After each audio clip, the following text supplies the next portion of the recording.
Hello दोस्तों, आप सबको होली की ढेर सारी शुभकामनाएं। चलिए वीडियो को स्टार्ट करते हैं। आज का लेक्चर होगा एस्टिमेशन एंड कॉस्टिंग पार्ट 2। दोस्तों, बहुत कोई का दिक्कत था कि प्रीवियस वीडियो में जे उन लोगों को बढ़िया से दिखाई नहीं दे रहा था ड्यू टू कैमरा के कारण, तो इसलिए ये PDF फॉर्म में बनाया गया है। आप लोग को इसमें दिक्कत नहीं होना चाहिए। चलिए स्टार्ट करते हैं। आप लोग को प्रीवियस वीडियो नहीं देखें तो प्रीवियस वीडियो देख लीजिए, उसमें डिटेल में दिया हुआ है एस्टिमेशन एंड कॉस्टिंग के ऊपर पार्ट 1 में इंट्रोडक्शन। ठीक है, आपका जो ये वीडियो है थोड़ा रिवीजन में कर देंगे एस्टिमेट और एक्चुअल कॉस्ट को। एस्टिमेट होता क्या है, तो ये अप्रॉक्स कॉस्ट होता है और प्रोबेबल कॉस्ट होता है।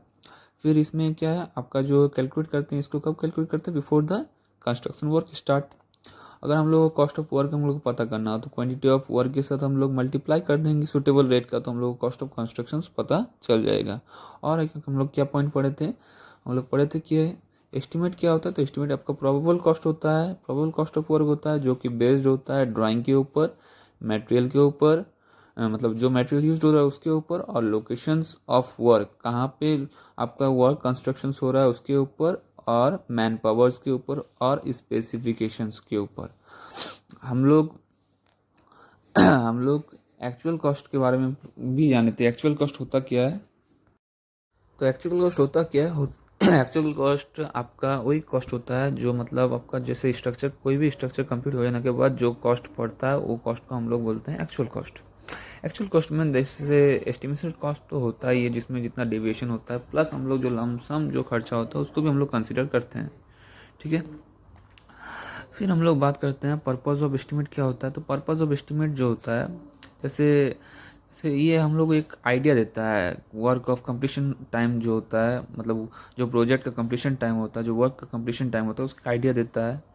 आपका quantity of work material used हो रहा है, कितना मटेरियल यूज्ड हो रहा है, कितना मैन पावर्स चाहिए, कितना टूल्स रिक्वायर्ड, ये सब का एक आइडिया देता है हम लोग को।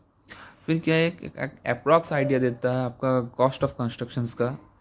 फिर आपका एक एक्सपेंडिचर्स को कंट्रोल करने में भी हेल्प करता है। जैसे मान लीजिए आपका कोई खर्चा हो रहा है, आपका एक्स्ट्रा खर्चा हो गया कुछ, तो उस एक्स्ट्रा खर्चा को कंट्रोल करने के लिए भी आपका एस्टिमेट हेल्प करता है।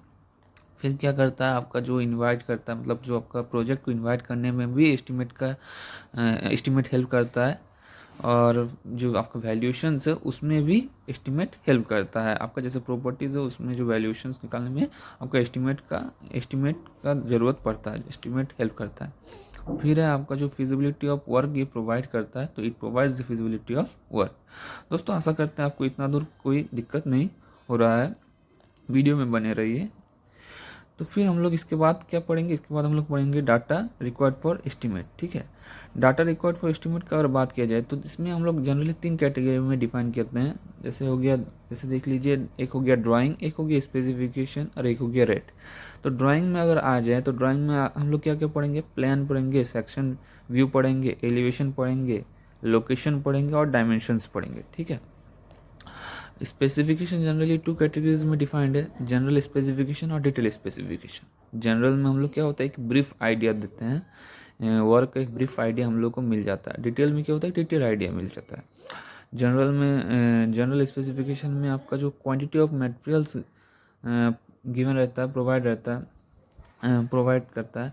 बट इसमें क्या होता है, ये आपका क्वांटिटी के साथ साथ क्वालिटी ऑफ मटेरियल्स भी प्रोवाइड करता है। ठीक है, रेट का बात किया जाए तो मैन पावर्स होता है, 3M जिससे हम लोग जानते हैं। जैसे रेट में हम लोग 3M से हम लोग जानते हैं, मैन पावर्स, मशीन और मटेरियल। ठीक, फिर अगर स्पेसिफिकेशन का अगर थोड़ा डिटेल में अगर बात किए, देखिए दोस्तों, ये सब हम लोग फिर से पढ़ेंगे, हम लोग ये वाला एक्स्ट्रा फिर से पढ़ना पड़ेगा। ठीक है, हम लोग यहाँ पे थोड़ा ब्रीफली पढ़ रहे हैं। तो स्पेसिफिकेशन, अगर जनरल स्पेसिफिकेशन का बात किया जाए तो जनरल स्पेसिफिकेशन में होता क्या है, हम लोग इसको जानते हैं ब्रीफ स्पेसिफिकेशन के नाम से भी जानते हैं। फिर जो है ये एक आपको जनरल आइडिया दे देता है वर्क और प्रोजेक्ट का। ठीक है, फिर ये करता क्या है, ये एक आपको आइडिया देता है nature of the work, nature of the project का आइडिया देता है, वर्क का आइडिया देता है, और जो है आपका क्लास ऑफ द वर्क का आइडिया देता है, और मेन जो चीज़ है ये आपको क्वांटिटी प्रोपोर्शंस का आइडिया देता है कि कितना प्रोपोर्शन में पड़ेगा। हम लोग एक एग्जाम्पल के तौर पे समझेंगे। जैसे आपका फर्स्ट क्लास बिल्डिंग है, ठीक है, उसमें हम लोग को क्या क्या ज़रूरत है, फाउंडेशन चाहिए, फाउंडेशन के ऊपर हम लोग को सुपर स्ट्रक्चर चाहिए, उसका रूफिंग, रूफिंग के बाद फिनिशिंग। तो जो फाउंडेशन होगा वो आपका किस किस मटेरियल से बनेगा, जैसे आपका हो गया brick masonry, stone masonry, PCC and RCC, ठीक। तो आपको कितना प्रोपोर्शन में पड़ेगा ये सब हम लोग को बताना पड़ेगा, ठीक है।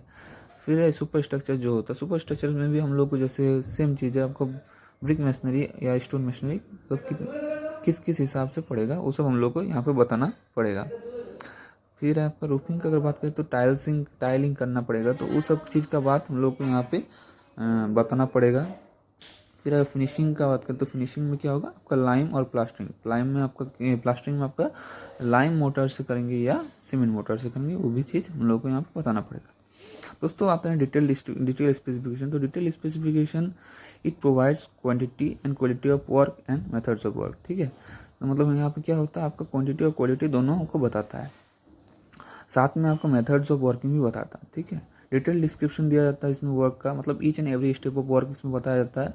और जैसे फर्स्ट क्लास बिल्डिंग है तो फाउंडेशन का हम लोग टोटल इसमें जानेंगे, जैसे इसमें आर्ट वर्क हुआ, टाइप्स ऑफ सॉयल, फिर जो आपका detail idea of trench, foundations of materials, फिर फाउंडेशंस ऑफ मटेरियल में क्या क्या यूज़ किए, जैसे आपका हो गया brick masonry, stone masonry, RCC, PCC, और लास्ट में हम लोग फाउंडेशन स्ट्रेंथ के बारे में भी जानेंगे।